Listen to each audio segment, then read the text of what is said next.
শেষ হত্যা আরেকবার পড়ছেন, কইরা দেখাই দিয়েছেন নবীরে এইভাবে আপনি নামাজ পড়বেন। এই ডিক্লারেশন জিবরিলের কাছ থেকে পাওয়ার পরে নবী উম্মতের মধ্যে ডিক্লারেশন দিয়েছেন, সাল্লু কামা রাআইতুমুনি উসাল্লি, তোমরা নামাজ পড়ো ওইরকম ভাবে যেরকম তোমরা আমাকে নামাজ পড়তে দেখো। মসজিদে নববীতে এক মুসল্লি আসছে, মুসল্লি আয়েশা নামাজ পড়তেছে, আল্লাহর নবী বসা বারান্দার মধ্যে, সে দেখে মুসল্লি নামাজ পড়তেছে কেমনে, রুকু সেজদা গুলি করতেছে মোরগে যেরকম ধান খায়, টক টক টক টক করে মোরগে যেরকম ধান খায়, সে সেজদাও করে এরকম করে, সেজদা করতেছে এরকম করে, এরকম সেজদা করে নামাজ শেষ করছে। হুজুর সামনে দিয়ে যাইতেছে লোকটা নামাজ পড়া, হুজুর বলেন, এই মিয়া তুমি নামাজ পড়ো, সাল্লি সাল্লি ফাইন্নাকা লাম তুসাল্লি, তুমি আবার নামাজ পড়ো, তোমার নামাজ হয় নাই। আবার নামাজ পড়ে আসছে, দ্বিতীয়বারও পাঠাইছেন, আবার নামাজ পড়ো, তোমার নামাজ হয় নাই। আবার নামাজ পড়ো, তোমার নামাজ হয় নাই। তিনবার আল্লাহর নবী তার নামাজ পড়াইছেন, তারপরেও তার নামাজটা হয় নাই।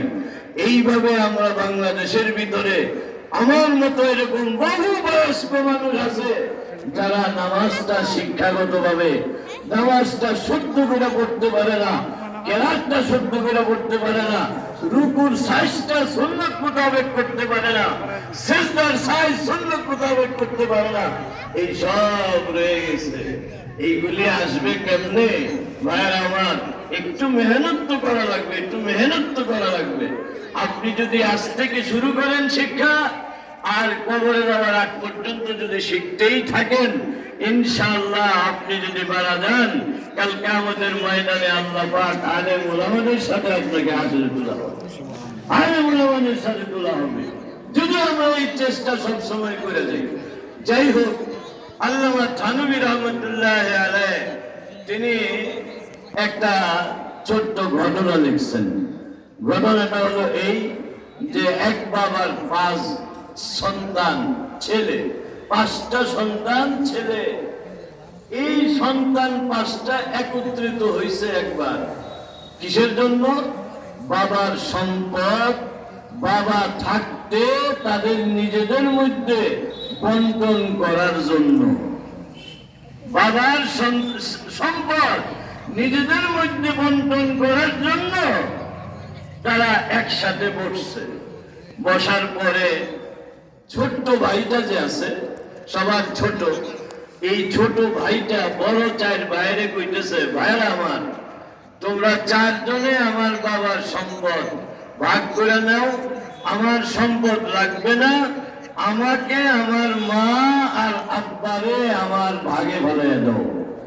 আমি আমার আব্বা মাকে দেখাশোনা করব, তাদের হক আদায় করব, তাদের খিদমত করব, তাদের সেবা করব, আমাকে দিয়ে দাও। বাকি 4 ভাই মনে করলো, ঠিক আছে, তুই যদি না নেস তাহলে তো হলেই, আমরা 4 জনে নিয়ে নিব বাবার সম্পদ। আজকের গোলামানে বাপ থাকতেই ভাগ করে লইল, এটা কোশ্চিন কালে উচিত না। যারা আপনারা বাবা সম্পদের মালিক, কোন জান থাকতে কোন সময় এই কাম ছেলেমেয়েদেরকে করতে দিবেন না, নিজেও করবেন না, যে আমি থাকতে আমার সন্তানকে যা দিয়ে যাই সম্পত্তি ভাগ করে, এই কাম নিজেও করবেন না। কারণ আল্লাহ পাক কোরআনে কারীমে আপনি মরলে পরে আপনার সম্পদ কিভাবে নিতে হবে এটা আল্লাহ কোরআন শরীফে বাতায় দিয়েছেন। কাজেই আপনি থাকতে আপনার চাবি কারো হাতে দিবেন না। যদি না দেন, দেখবেন মৌতের শেষ নিঃশ্বাসটা ফেলার আগ পর্যন্ত আপনার সন্তানরা আপনার সেবা করবে। আর যদি সম্পদ রেখে দিয়ে দেন, তাহলে আপনি বিছনায় পড়বেন, পায়খানা করবেন, আপনার পায়খানা কইরা আপনি নিজে পায়খানার ভিতরে তলায় থাকবেন, পেশাবের ভিতরে তলায় থাকবেন। আপনার সন্তান, আপনার সন্তানের বউরা কেউ আপনার দিকে তাকাইবে না। অত্যন্ত নির্যাতিত হওয়া, জিল্লতির সাথে শর্মিন্দা হওয়া আপনাকে দুনিয়া ছাড়তে হবে। এই জন্য কোন সময় এই কাম নিজে করবেন না। যা আছে এটা আমার, আমি মরে গেলে তোরা নিবি, এর আগে কোনো কথা আমি এই ব্যাপারে শুনতে চাই না। পোলাবন্ধে আপনারা একবারে পরিষ্কার ভাবে জানিয়ে দিবেন, পরিষ্কার ভাবে জানিয়ে দিবেন। মোহতারাম হাজিরিন, বলতেছিলাম ওই ছোট্ট ছেলেটা বাবা মারে লয়ে নিছে খেদমত করার জন্য, আর 4 ভাই সম্পদ লয়ে নিছে। এখন 4 ভাই সম্পদ নিয়ে তারা চলে, ভালো চলে, বাবার সম্পদ নিয়ে নিছে। ছোট ভাইটার একটু কষ্ট, সে তো আর সম্পদ নেয় নাই, কিন্তু তারপরেও তার সংসার চলতেছে ঠিক মতো। বাবা মা আছে, আর বাবা মা তো দোয়া করতেই আছে, করতেই আছে। বাপ মার দোয়া, আল্লাহু আকবার, এটাও একবারে কি কইবেন, এটারে ইসমে আজমের মতো আশ্চর্যজনক ভাবে সন্তানের জন্য কবুল হয় বাপ মার দোয়া। রাসূল সাল্লাল্লাহু আলাইহি ওয়াসাল্লামের যুগে এক লোক মরতেছে না, শ্বাস এখানে আইসা রইছে, এরকম শ্বাস টানতেছে, কিন্তু শ্বাস বাইর হয় না, মরেও না, উপর টান শুরু হয়ে গেছে, মরে না। এক লোক আইসা দৌড়ে বলছে, ইয়া রাসূলুল্লাহ, এই লোকটা আজকে কয়েকদিন যাবত উপর টানের মধ্যে আছে, কিন্তু সে মরে না, তার শ্বাস বাইর হয় না, সে মরেও না, বড় কষ্ট করতেছে। রাসূল সাল্লাল্লাহু আলাইহি ওয়াসাল্লাম এই খবরটা পায়া তার জলদি জলদি গেছেন ওই লোকের কাছে, যায় দেখে যে হ্যাঁ ওই লোকটা এরকম কষ্ট করতেছে। আল্লাহর নবী বুঝা ফেলছেন নিশ্চয়ই এই লোকটার উপরে তার মা নারাজ, তার মা নারাজ, আর না হয় তার বাবা নারাজ। যারা খবর লইছেন, খবর লয়ে দেখেন যে আসলেও তার মা নারাজ, মা নারাজ। এই জন্য তার এই অবস্থা, রূহ বাইর হয় না, আত্মা বাইর হয় না, আত্মা বাইর হয় না। আল্লাহ নবীকে মায়েরে বললেন, এই যে আপনার ছেলের তো রূহ বাইর হইতেছে না, আত্মা বের হইতেছে না, কষ্ট হইতেছে, আপনি তাকে মাফ করে দেন, আপনি তাকে মাফ করে দেন। এই কথা রাসূল বললেন।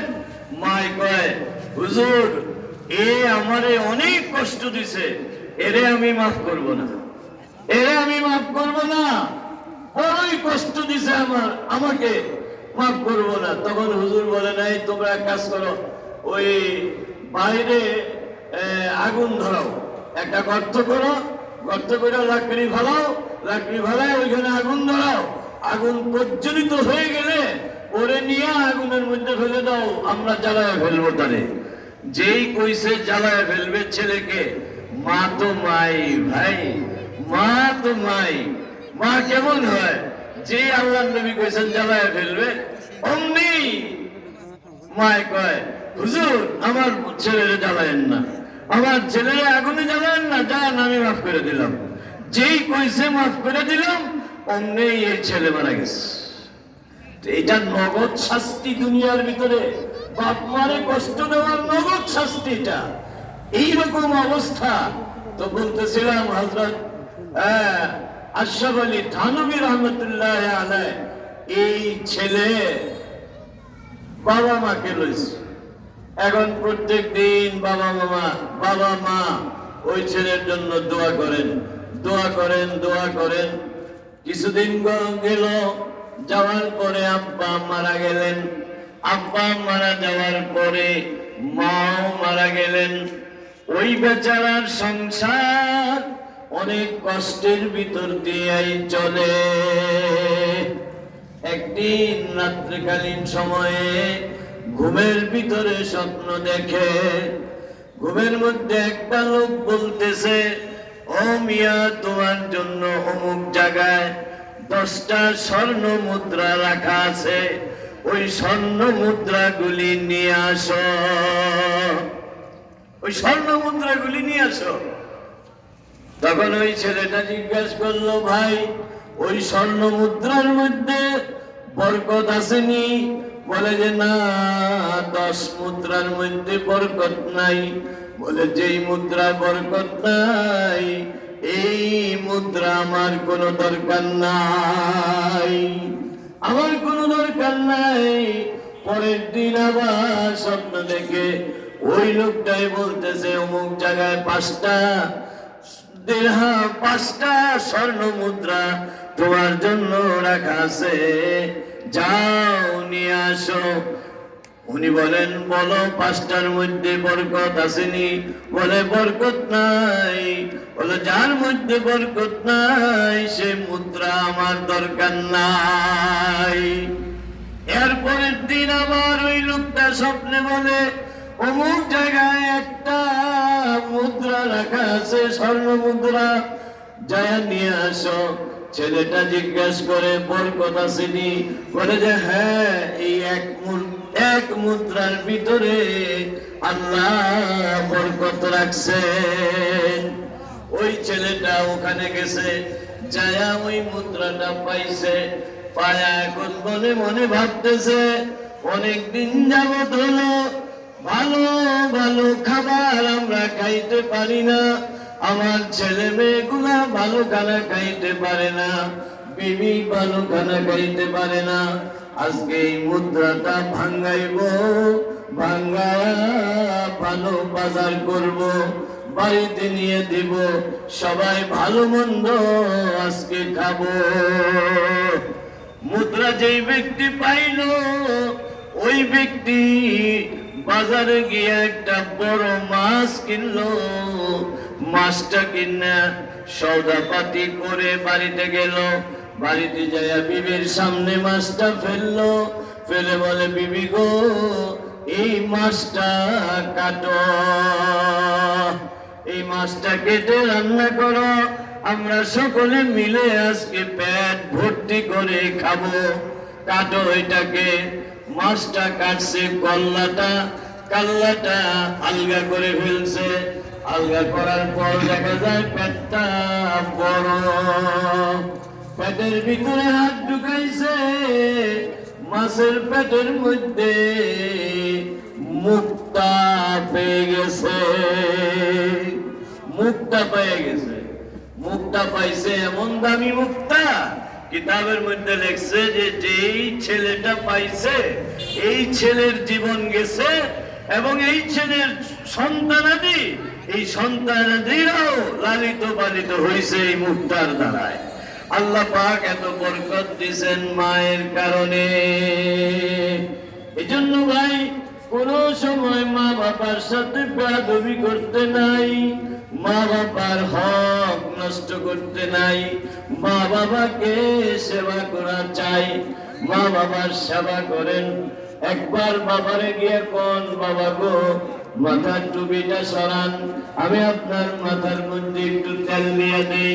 বাবা গো, শোন, আপনি আপনার শরীরটা একটু বর দিয়ে দেই। বাবা গো, আপনি শোন, আপনার কাপড়টা, আপনার শরীরটা একটু ডাবাইয়া দেই। লুঙ্গিটা দেন, লুঙ্গিটা ধুই। আপনার টুপিটা দেন, টুপিটা ধুই। খেদমত এখন আর বাচ্চারা, সন্তানরা বাপ মা করতে চায় না। মোহতারাম হাজিরিন, ওই কসাই বেচারা এই আমল করে। আমল করার পরে মা কি কইল, যে তোরে মুসার লগে যেন আল্লাহ বেহেশত দেয়। মায়ের দুয়ার বরকতে সে বেহেশত পেয়ে গেছে। মোহতারাম হাজিরিন, এই জন্য বলি যে দোয়া করবেন দুইটা।